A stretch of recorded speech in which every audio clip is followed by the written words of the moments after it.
پاکستان کی تاریخ میں اتنے زیادہ لوگ جو ہیں سیاسی قیدی نہیں تھے جو بے گناہ ہوں اور سیاسی قیدی ہوں. یہ سب سیاسی قیدی ہیں اور جیلوں میں ہیں.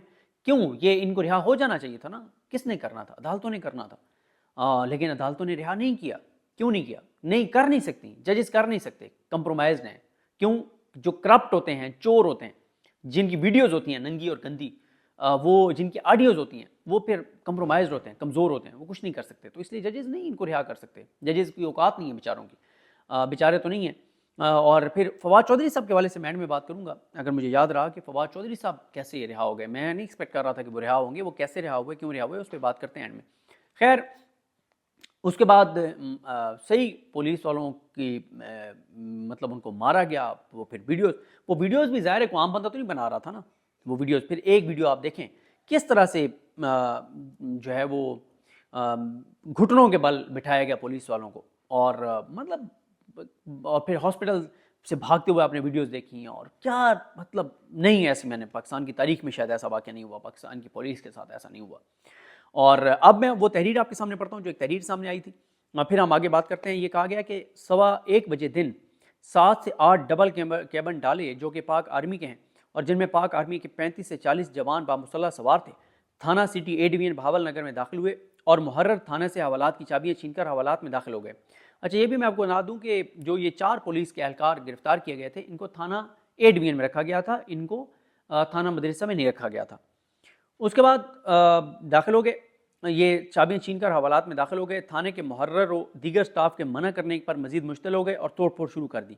اور حوالات میں مقید پولیس ملازمان Rizwan Abbas, S I Muhammad Naeem, S I Muhammad Iqbal اور علی رضا جو کہ مقدمہ نمبر 81/84, وہ 80/24 تھا, یہ 81/24 ہے یعنی 2024, جو کہ مقدمہ نمبر 81/24 مورخہ 10/4/2024 بجرم, آگے جرم کی دفعہ لکھی گئی ہے کہ تھانہ مدرسہ کے جو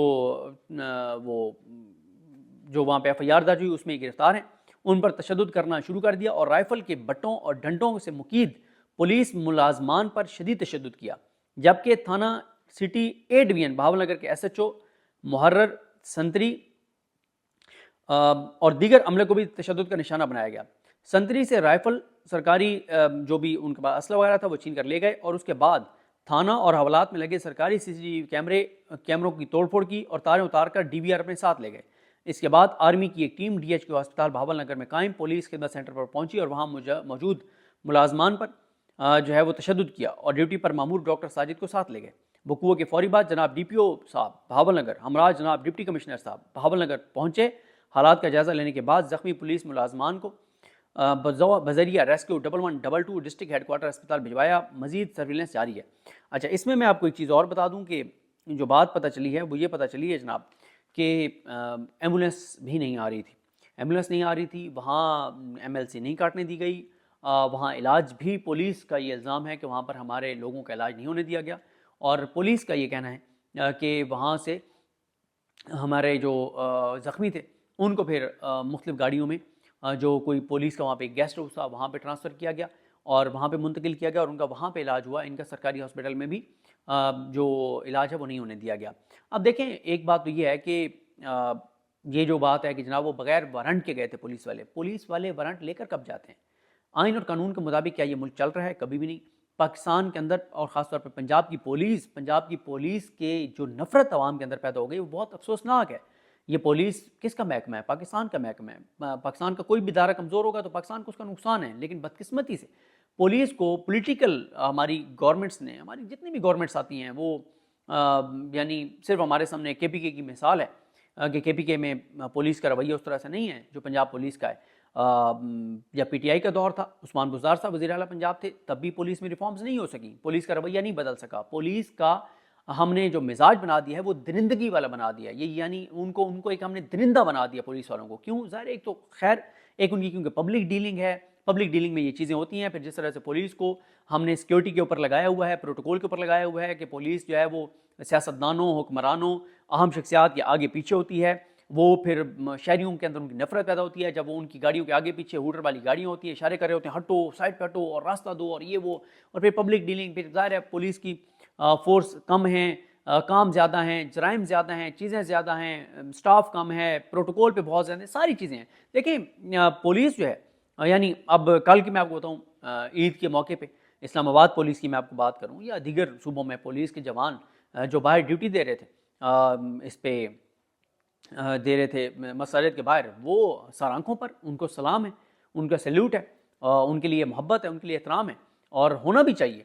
میں بہت سے میں عبدالحبیب صاحب کا ایک کلپ سن رہا تھا، عبدالحبیب اتاری صاحب کا، انہوں نے بڑی اچھی لوگوں کو کہا کہ یہ جو پولیس کے جو جوان باہر کھڑے ہوتے ہیں مسجد کے باہر، ہم اکثر دیکھتے ہیں کہ ہم لوگ عید کی نماز پڑھ کے نکلتے ہیں اور ہم ان کی طرف دیکھتے بھی نہیں ہیں. ہم کہتے ہیں یار ان کی تو ڈیوٹی ہے، ٹھیک ہے یہ کر رہے ہیں کھڑے ہیں، ان کو کوئی رسپیکٹ نہیں دیتے. رسپیکٹ دیں ان کو، جا کے ملیں، ان کا شکریہ ادا کریں کہ وہ آپ نماز پڑھ رہے تھے، وہ اپنی فیملی کو چھوڑ کے آ کے اور وہ وہاں پہ ڈیوٹی کر رہے ہیں، سیکیورٹی کر رہے ہیں. اسی طرح سے ڈاکٹرز جو ہمارے اس دن جو ڈیوٹی پہ موجود ہوتے ہیں ہاسپٹلس کے اندر، نرسز جو سٹاف، وہ سارے ہمارے لیے قابل احترام ہیں. اللہ تعالیٰ ان لوگوں کو سلامت رکھے، ان کی فیملیز کو سلامت رکھے جو ڈیوٹی دیتے ہیں، قربانی دیتے ہیں. ہمارے پاک فوج کے وہ جوان جو بارڈرز کے اوپر جو ہے وہ ڈیوٹی دیتے ہیں، سیکیورٹی کرتے ہیں، جو ہے اس دن ملک کی سرحدوں کی حفاظت کر رہے ہوتے ہیں، وہ ہماری سر آنکھوں پر، کیونکہ نہ وہ فارم 45 چینج کر رہے ہیں، نہ وہ فارم 47 چینج کر رہے ہیں، نہ وہ لوگوں کو اٹھا رہے ہیں، نہ وہ کرنٹ لگا رہے ہیں، نہ وہ اغوا میں ملوث ہیں، وہ ان چیزوں میں ملوث نہیں ہیں، وہ اپنی ڈیوٹی کر رہے ہیں. تو وہ ہمارے لیے ہمارے سر آنکھوں پر ہیں وہ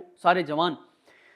تو خیر لیکن مسئلہ یہ ہے کہ پولیس کو جس طرح میں نے آپ کو بتایا کہ پولیٹیسائز کر دیا حکومتوں نے، ان سے کام لیے جاتے ہیں، ان سے جو ہے وہ جیسے مجھے ایک پولیس کے ایک ذمہ دار نے بتایا، کہتے ہیں کہ جب یہ 9 مئی کے بعد پی ٹی آئی والوں کے گھروں کو توڑا جا رہا تھا، اور وہ بھی اس لیے توڑا جا رہا تھا کہ کہا گیا کہ جو منظر کور کمانڈر ہاؤس پیش کر رہا ہے، ہر پی ٹی آئی والے کے گھر کا منظر یہی ہونا چاہیے. اس لیے آپ نے دیکھا کہ جس گھر میں پولیس گئی ہے اس گھر میں پولیس نے شیشے توڑے، کھڑکیاں توڑی، خواتین کے گریبان پکڑے، خواتین کو گھسیٹا، بدتمیزی کی، تھپڑ مارے.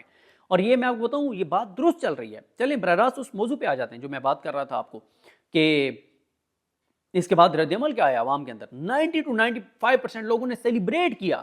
اچھا انہوں نے اس چیز کو بھی سیلیبریٹ کیا کہ پولیس کو جو مار پڑی ہے، اور 99% لوگوں نے مذمت ان لوگوں کی بھی کی جنہوں نے یہ کیا ہے. لیکن ادھر سے پولیس کی ہمدردی نہیں کی لوگوں میں، 1% بھی پورے پاکستان میں پولیس کی ہمدردی نہیں تھی. یہ لمحہ فکری ہے ہماری پولیس کے لیے، ہماری پولیس کے جوانوں کے لیے، افسران کے لیے نہیں. افسران تو 90% کمپرومائزڈ ہوتے ہیں. آئی جی اکبر ناصر کو دیکھ لیں، اکبر ناصر نے جو گند اسلام آباد میں کیا ہے. اسلام آباد کی پولیس پورے پاکستان کی پولیس سے مختلف تھی. پنجاب پولیس اور اسلام آباد پولیس میں زمین آسمان کا فرق تھا. اسلام آباد پولیس آپ کو روکتی تھی، آپ رکتے تھے، آپ کو وہ سلام کرتے تھے، بڑے احترام سے پوچھتے تھے، آپ بھی احترام اور محبت سے پیش آتے تھے.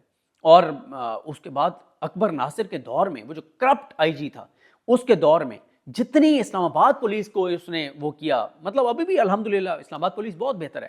میں آپ کو بتا رہا ہوں یہ پولیس ہماری ہے، یہ پولیس ہمارا محکمہ ہے، پاکستان کا محکمہ ہے. اس کی عزت ہونی چاہیے، اس کا احترام ہونا چاہیے، ان کا مقام ہونا چاہیے، ان کا مرتبہ ہونا چاہیے، ان کی بھی سیلف رسپیکٹ ہے. میں حیران ہوں کہ وہ پولیس والے جن کو مارا گیا، یا پوری بھاول نگر کی پولیس، بلکہ بھاول نگر کی پولیس نہیں، پورے پنجاب کی پولیس کے جوان کیسے اپنی فیملیز کو فیس کریں گے ان ویڈیوز کے بعد؟ وہ اپنے بچوں کے سامنے کیسے جائیں گے؟ وہ اپنی خواتین کو کیسے فیس کریں گے کہ کیا وہ اس پولیس کے ساتھ؟